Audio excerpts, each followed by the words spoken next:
Hello, friends. It's Chad from Colorado Giants. Today is March the 3rd. I got my soil sample back, so I want to talk to everybody a little bit about fertilizer, how to read your soil test, and then some of my preferred places to get the stuff that you need to get your soil in balance. So let's go. So before we get started, make sure you hit that subscribe button. Subscribe to the channel if you like the content that we're putting out. If you don't like it, well then I'm sure there's some cat videos that are just begging to be watched by you. So go hit the next button. If you like it though, like I said, hit subscribe and share it with a friend. Before we really get too deep into it, I wanted to introduce everybody to Booster. This is a smaller combat robot. This is not a battle bot sized robot that are 250 pounds. This little guy is 30 pounds. I went to Pennsylvania 2 weeks ago and I took second place with this one. This robot is designed to have a flippy arm that flips the other guy up and over and lets gravity break him. This robot was flipping other robots about, trying to think, the ceiling was like 10 feet, so it was definitely launching them up. Its grandpa is that one right there. That one's Rocket. That's a 60-pound robot. This is a 30-pound robot, hence the name Booster. It has nothing to do with COVID. So enough about all of that. Let's talk fertilizer. Here we go. This is what you will get in your email if you use Western Labs to test your soil. It looks like this every year. I keep all of mine so I can have kind of a running chart on how my soil looks. Some people keep this kind of like a secret. I really don't care, so hence I'm sharing it with the whole world. I'll be straight up and honest with you. I really don't know a whole heck of a lot about what these things mean in like specific terms and their relationship to one another. This is all the information that it gives you, what they test for, and then basically back down here, this is the recommendations. The whole purpose of this is to bring your soil in balance. The CEC ratios are kind of what you're going for. Getting those in check is your goal. That allows for maximum nutrient uptake into your plant.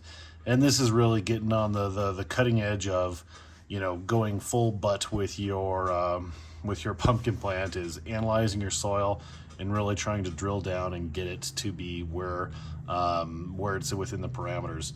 An ideal pH, so we'll start with the pH. Mine is 7.3. I'm kind of surprised that's a little higher than I thought it was going to be. So that should be in the mid sixes. And it'll give you a range for most things. Electrical conductivity, why you need to know that, I have no idea. Mine is normal. CEC, this is one. Quick interruption. I wanted to take the opportunity to post my soil test from this year on the left versus last year on the right, so you can see how it has gotten better over the year. I will post this on the top left so you can kind of take a gander at it as I talk about this this year's soil test. This is one that I'm not a whole lot sure about. Lime, organic matter. I like mine a little high, so I'm where I want to be at. Nitrates, 35 plus. I'm very high, probably a little too much on that. Ammonium, phosphorus, etc., going down the things. You can see where 25 plus is ideal. I'm high, very high on my calcium, which I'm fine with. Some things you can be higher than you want, or higher than it says, but again, just as long as it's in balance, it's kind of okay. Should be 350 on the potassium. I'm 600. Magnesium 300 plus. I'm 400. Sodium. This is a big one. Sodium I'm too high on. I don't like to be, being high on sodium is kind of bad. That makes your soil just salty. And think of the ocean, what grows on the beach? Not a whole lot, just kind of some grasses and whatnot. Not giant pumpkin plants or gardens, really. That is because a lot of fertilizers use salts as a binder to make them either stay in solution or be more in a stable form. If you were outside, typically what happens is over the winter, you'll get rain, you'll get snow, and that'll leach away. It'll kind of go away. That's part of the reason that I water my patch so much during the winter time, is to get some of that down. Actually, it was higher last year, so that's working. Ideally, you want as little sodium as possible, but 150 is okay. Am I in love with that? No. Is there a whole lot I can do about it? No. So you just deal with it. And I avoid things like kelp meal, things that have a lot of sodium in them. I will not be using that. Zinc is very high. Iron is adequate. Manganese 4 when it should be 6 to 30. Copper also adequate. Sulfate adequate. Boron high. And then your bases, your cation exchange. These are the CECs are I don't know a whole lot about those. I think Danny made some videos on the specifics of what this means and what they are and what they do. Gives you the ideal range. So magnesium, I'm not too bad. Potassium, a little high. Sodium, not bad. Calcium, I'm way high. So that's the biggest one, because for calcium to be absorbed, it needs to be balanced out with something else. So then you get to this down here, and it tells you what you need to add so that you are within balance. So it brings these things in balance. And then pounds per 1,000 square feet. So we're just going to say my patch is 3,000 square feet. So I need 6 pounds of phosphate, 33 pounds of elemental sulfur, 6.6 of iron, 9.9 of manganese. We'll call it 1 pound of copper and 1 pound of boron. That is what is necessary to bring my soil in balance. All of these are fairly fast acting, except the sulfur. Sulfur takes forever to break down and become part of your soil ecosystem.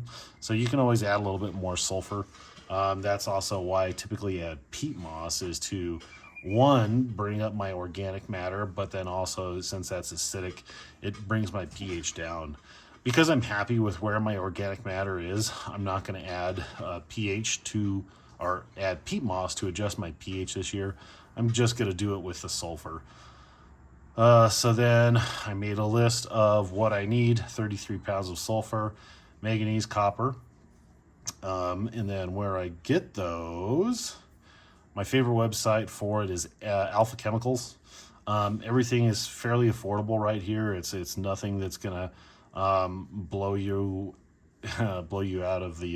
bank account out of the water, rather. Let's see here. Where was my cart? It's not the most advanced website, but it doesn't need to be. So I have what I ordered, and things are cheaper, obviously, the more that you get them. So I have 50 pounds of sulfur, because what I'm going to do is add more sulfur than I need. Not a whole lot, knowing that, again, it takes several years for the stuff to break down and really do its job. 1 pound of copper sulfate. Again, you can't just get straight copper. You have to get it with a binder, so call copper sulfate. And then 10 pounds of manganese sulfate when I needed, like 9.9. Yep. So then the other ones I get from good old Amazon. Unfortunately, there's really not a lot of places that locally, to me, that stock this with much regularity. And the places that I am able to find it, it's just silly expensive. I'm always willing to pay more to shop local, but when it's a silly amount more, even as a small business owner, I'm driven to buy it online, unfortunately. So here is my iron. Here is my triple sulfate, or triple phosphate rather. And then I'm also getting some CalMag. The calcium nitrate, or CalMag.